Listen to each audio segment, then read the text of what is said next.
നമസ്കാരം. Asia live ടിവിയുടെ എപ്പിസോഡിലേക്ക് എല്ലാ മനഃപ്രേക്ഷകർക്കും സ്നേഹം നിറഞ്ഞ ഹൃദയം നിറഞ്ഞ സ്വാഗതം. ഇന്നത്തെ നമ്മുടെ വിഷയം എന്ന് വെച്ച് കഴിഞ്ഞാൽ ആഗ്രഹിക്കുന്ന എന്ത് നടക്കാൻ അല്ലെങ്കിൽ ഉദ്ദിഷ്ട കാര്യസിദ്ധിക്കായിട്ട് ചെയ്യാൻ പറ്റുന്ന രണ്ട് കാര്യങ്ങളാണ്. അതായത് ഒന്നാമത് നമുക്ക് മഹാദേവനെ കൂടുതലായിട്ട് ഭജിക്കുന്നത് നന്നായിരിക്കും. മഹാദേവന് വെള്ളനിവേദ്യവും നന്ദിക്ക് മണികെട്ടലും നല്ല ഒരു വഴിപാടാണ്.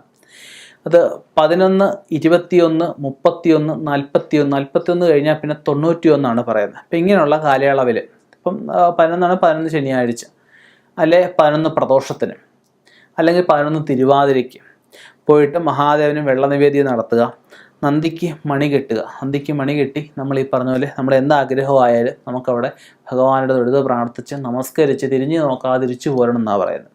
പോന്നു കഴിഞ്ഞാൽ ഭഗവാൻ ഇത്രയും സംഖ്യ നമ്മൾ ആദ്യം തുടങ്ങുമ്പോഴേ പ്രാർത്ഥിക്കണം. ആ ദിവസം വ്രതം എടുക്കുന്നത് നന്നായിരിക്കും.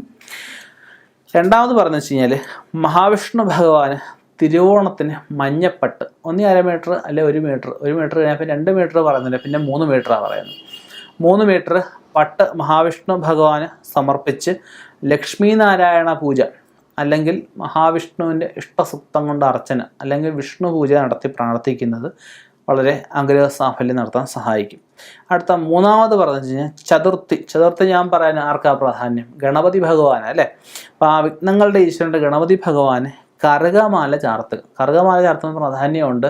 ഒന്നുകിൽ 18 അല്ലെങ്കിൽ 28 അല്ലെങ്കിൽ 58 അല്ലെങ്കിൽ 108.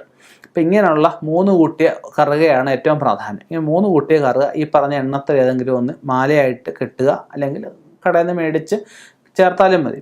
ഇത് കൂട്ടി ചേർത്തിട്ട് നമുക്ക് ആ ഒരു മാല ഭഗവാന് ചാർത്തിയിട്ട് നമുക്ക് അവിടെ തന്നെ ചതുർത്ഥിക്ക് ഈ തിറമധുരം, അതായത് കദളിപ്പഴം, അവല്, മലര്, അതുപോലെ തന്നെ ഈ ശർക്കര, പഞ്ചസാര, നെയ്യ്, തേന്, അപ്പം ഇങ്ങനെ ഗണപതി നാരങ്ങായി, അതുപോലെ തന്നെ മാതള നാരങ്ങ, ഇതൊക്കെ ചേർത്ത് തിരുമധുരം എന്നൊക്കെ പറയാം.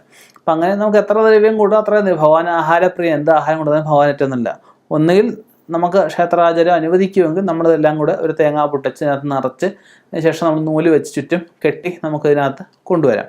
ഇല്ലെങ്കിൽ ക്ഷേത്രത്തിൽ തന്നെ അവിടുത്തെ കർമ്മിയെ കൊണ്ട് നമുക്കത് ചെയ്യിപ്പിച്ച് നമ്മുടെ പേര് നാളൊക്കെ പറഞ്ഞിട്ട് ഗണപതി ഭഗവാന്റെ വലിയ മാലാ മന്ത്രമുണ്ട്. ആ വലിയ മാലാ മന്ത്രത്താൽ ഈ ഒരു നാളികേരം നമുക്കത് ഹോമിപ്പിക്കാം.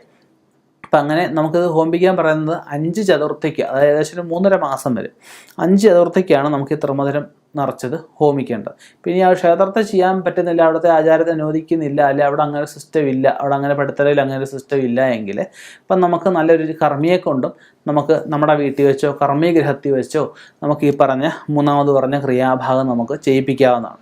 പറഞ്ഞ കാര്യം നമുക്ക് വിധിപ്രകാരം ചെയ്യുകയാണെങ്കിൽ തീർച്ചയായിട്ടും ഈ പറഞ്ഞ ഭഗവാന്മാരുടെ മഹാവിഷ്ണു ഭഗവാന്റെ ആയാലും മഹാദേവ ഭഗവാന്റെ ആയാലും ഗണപതിയുടെ ആയാലും അതിബൃഹത്തായിട്ടുള്ള വഴിപാടുകളാണ് ഞാൻ ഈ പറഞ്ഞ പ്രാർത്ഥനകളുമാണ് പറഞ്ഞത്. തീർച്ചയായിട്ടും കാര്യം നമുക്ക് ന്യായമായ കാര്യം എന്ത് തന്നെയായാലും അത് സാധിക്കും, സംശയമില്ലാത്ത കാര്യമാണ്. പിന്നെ ഈ പറഞ്ഞ വഴിപാട് ചെയ്യുന്നതിന് മുമ്പായിട്ട് നല്ല ജ്യോതിഷനെ കണ്ടിട്ട് നമുക്കിത് ചെയ്താൽ നമുക്ക് ഫലിക്കുമോ മറ്റെന്തെങ്കിലും തടസ്സങ്ങളോ വല്ലതും ഉണ്ടോ എന്നുള്ള നോക്കിയ ശേഷം ഞാൻ ഈ വഴിപാട് പറഞ്ഞ് ചെയ്യുകയാണെങ്കിൽ തീർച്ചയായിട്ടും 100% ഫലം ഉണ്ടാവും, സംശയമില്ലാത്ത കാര്യമാണ്. ഇനിയും ഇതുപോലെയുള്ള വ്യത്യസ്തമായ വിഷയങ്ങളുമായിട്ട് കണ്ടുമുട്ടാം. നിർത്തുന്നു. നന്ദി, നമസ്കാരം.